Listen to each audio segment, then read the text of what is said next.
Vamos lá, pessoal do SOS Vestibular, né? Dando continuidade à aula de Climatologia Geral, parte 2. Vamos agora para a melhor aula do SOS Vestibular e, quiçá, do planeta Terra, né? Você sabe que a aula de Geografia, ela te dá a oportunidade de viajar sem pagar passagem. Porém, você não sai do lugar também, né? Mas, retomando aí nosso conhecimento sobre climatologia, parte 2, os elementos climáticos. Falamos na última aula sobre tipos de chuvas, chuva convectiva, chuva de verão, tipo de região amazônica e tropical, chuva frontal, típica da região sul e sudeste, chuva orográfica, chuva de relevo, né? Típica de áreas montanhosas, Planalto da Borborema, Serra do Mar, Serra da Mantiqueira no sudeste do país, né? Então isso aqui já caiu em vestibular, nós já falamos na última aula. Dando prosseguimento aí, vamos analisar, né, os ventos, né? O que seria vento? Vento é o ar em movimento. Lembrando que quando as camadas de ar elas sobem, né, a ascensão do ar quente, depois ela sobe, corre uma ascensão, depois ela desce. Só que ela sobe dessa forma que você está vendo aqui, mas ela não desce reta, né? Olha lá, os ventos, as camadas de ar, elas sobem, depois elas se abrem assim, né?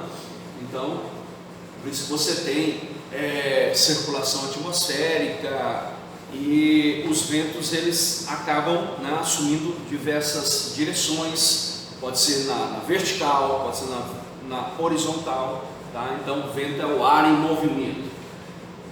Vamos estudar agora o mecanismo das brisas, né? Que é um tipo de vento local, já caiu no vestibular. Brisas, né? Para quem não sabe, ventos locais. Para eu aprender as brisas, o que é que eu tenho que saber? Quais são os pré-requisitos?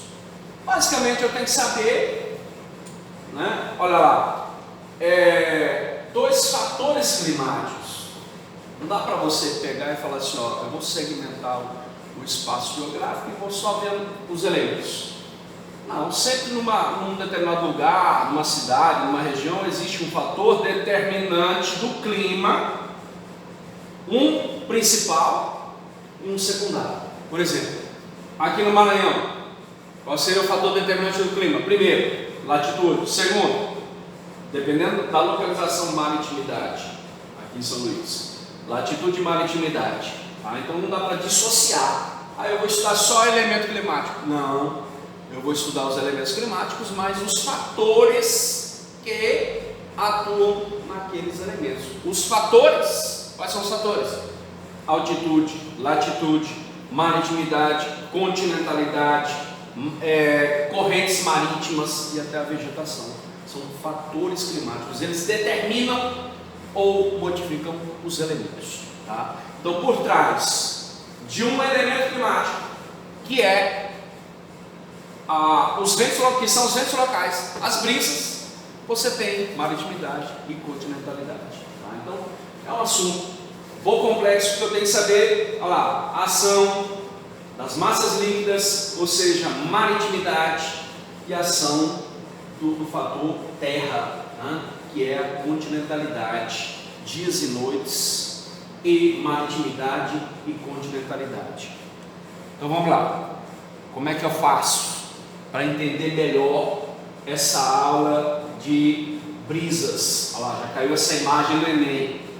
Essa imagem foi de uma questão do Enem. Olha lá, brisas são ventos locais, ocorrem entre o mar e o continente, ou entre o continente e o mar. Aqui em São Luís tem? Tem. Posteriormente eu vou gravar um vídeo para vocês para mostrar como é que funciona esse mecanismo, para você assimilar mais fácil, tá?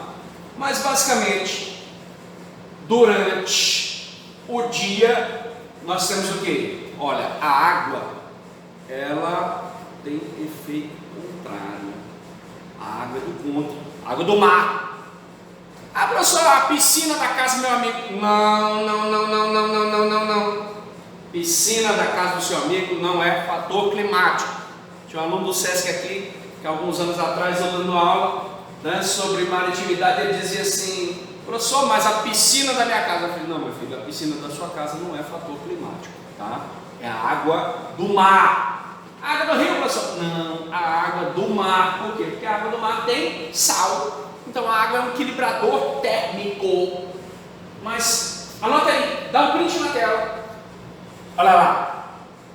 A água é um equilibrador térmico igual. Ela tem efeito contrário. Como assim? Não esquece.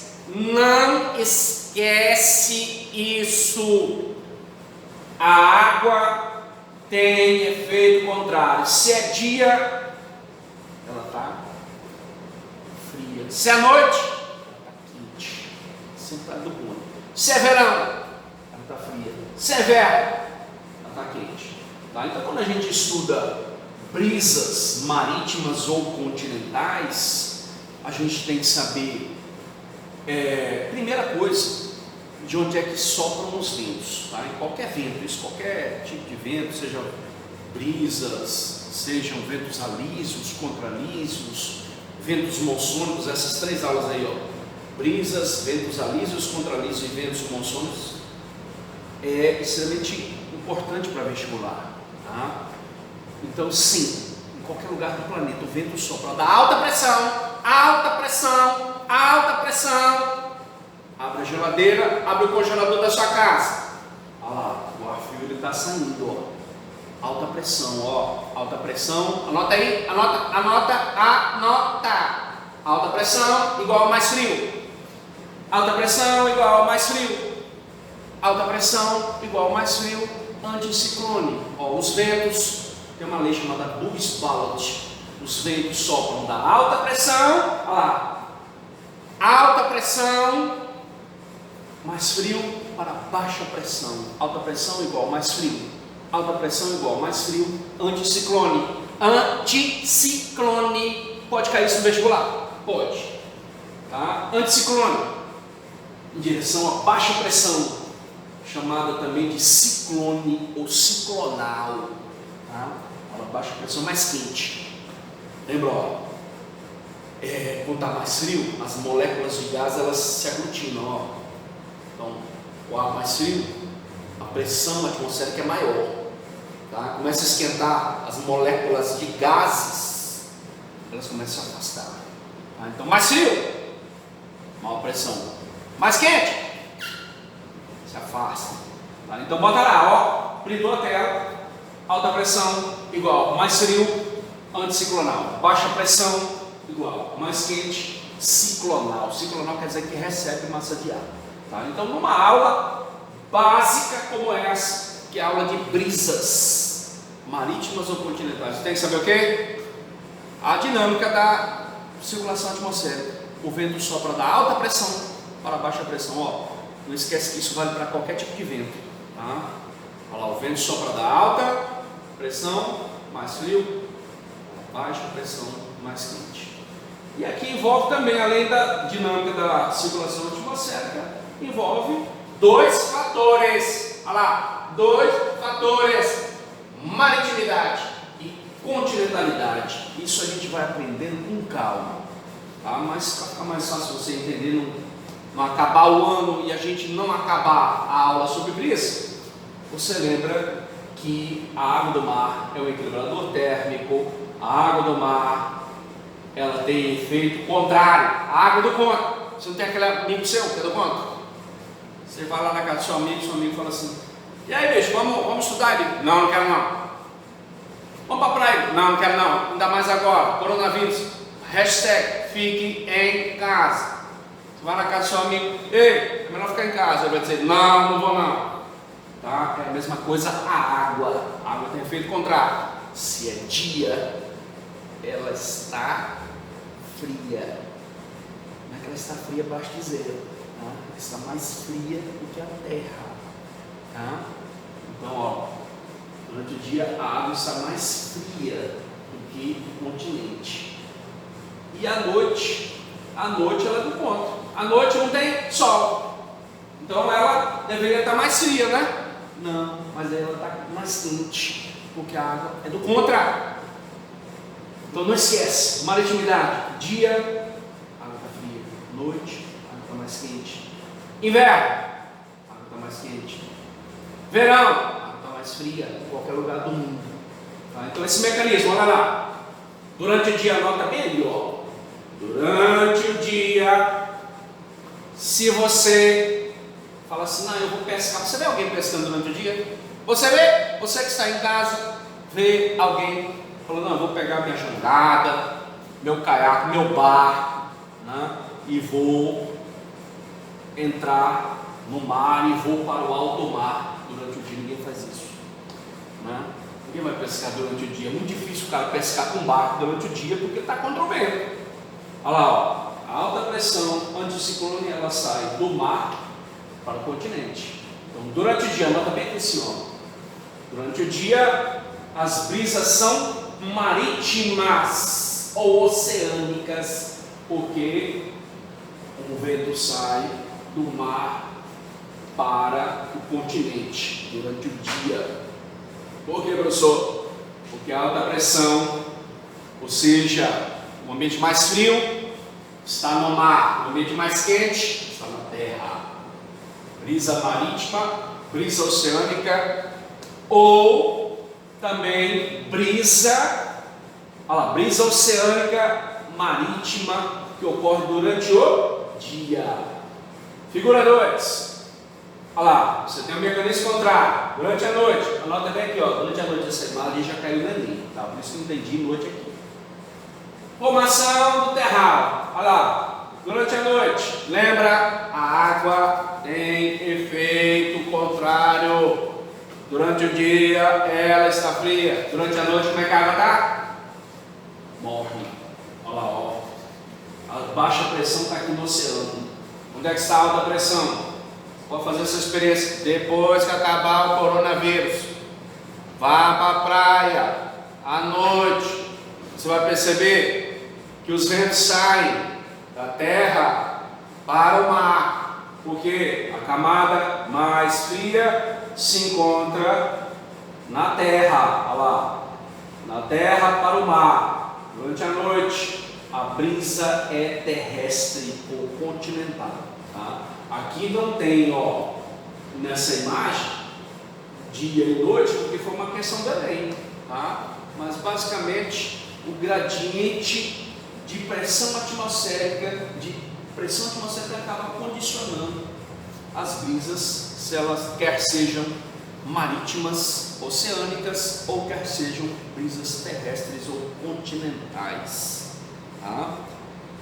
Aí, ó, você está vendo aí, ó, a imagem, né? Ventos periódicos ocorrem em função da diferença de temperatura das massas continentais e oceânicas. Dá um print na tela. Olha lá, olha lá, mais frio o oceano. Durante o dia, olha lá, ó, durante o dia, alta pressão em direção ao continente. As brisas são oceânicas. Então ninguém vai sair para pescar durante o dia porque está contra o vento. E durante a noite, o ar mais frio está no continente. E aí o vento sopra do continente para o oceano. Aqui tem, olha lá, dia e noite. Tá? O mecanismo das brisas. E aí nós temos os famosos ventos alísios e contralísios. Tá? Não esqueça, você que está em casa, que são 3 tipos de ventos extremamente importantes para vestibular: as brisas, os ventos alísios e contralísios e também os ventos monsônicos. Aqui é um pouco mais simples de se compreender, né, o mecanismo dos ventos alísios. Né, os ventos alísios, eles partem dos trópicos no hemisfério norte em direção ao Equador e dos trópicos para o Equador no hemisfério sul, ou seja, a zona equatorial é a zona de convergência dos ventos alísios. Então isso cai bastante em vestibular, tá? Ventos alísios e contralísios, esse desenho que você está fazendo aí, dá um print na tela, faz esse desenho no seu caderno, né? E aí você vai ver, toda vez que aparecer essa imagem, né, com os ventos sofrendo um desvio no hemisfério norte, sofrendo um desvio a oeste, seja no hemisfério norte, sofrendo um desvio a leste no hemisfério sul, né, esse desvio, né, dos ventos alísios que vêm do hemisfério norte com os ventos alísios que vêm do hemisfério sul, né, ocorre em função do movimento de rotação da Terra. Lembra que eu falei agora há pouco? Né? Olha lá, os ventos, eles sobem, e aí quando eles vão descer, o que é que acontece? Eles abrem, né? O vento sobe e não desce igualzinho no mesmo lugar, ele sobe e depois ele abre, parece uma casca de banana, tá? Então os ventos alísios são extremamente importantes, porque eles estão diretamente ligados a essa dinâmica de chuvas que nós temos na Amazônia Legal, né? Na região norte do país, no oeste do Maranhão, na própria nossa capital aqui, nós sofremos ação dos ventos alísios, os ventos que sopram do que? Dos trópicos para o Equador. Então essa região equatorial aqui é chamada de zona de convergência intertropical. Anota no seu caderno, zona de convergência intertropical ou faixa de convergência intertropical. É muito comum cair em vestibular com o nome ZCIT ou simplesmente zona de convergência dos ventos alísios. Qual é a característica desses ventos alísios, professor? Os ventos alísios, eles são úmidos, tá? Porque eles trazem a umidade das regiões tropicais e despejam toda essa umidade aqui na faixa equatorial. Por isso é que a região equatorial do Brasil, né, ela chove bastante, olha lá, chove muito, faixa de convergência dos ventos alísios, que é a linha do Equador, né, região de baixa latitude, é uma região de muita chuva em qualquer lugar do planeta. Tá? Então, região equatorial, faixa de convergência dos ventos alísios. Os ventos alísios, olha lá, eles saem da região tropical em direção à linha do Equador. Chegam lá no Equador como se fosse um balão, né, com água dentro. Pega um balão, coloca água dentro, aí você vai ver que chega aqui, ó, esse balão de ar com água dentro, ele despeja toda a umidade na região equatorial. Professor, quer dizer então que a região amazônica, as chuvas são intensas em função dos ventos alísios? Mas a evapotranspiração, a perda de água pelas plantas, também é importante. Tá? Mas o que comanda o mecanismo de chuvas na região amazônica é justamente o encontro dos ventos alísios que vêm do hemisfério norte com aqueles que vêm do hemisfério sul. Tá? Então, na próxima aula a gente continua os ventos alísios e contralísios.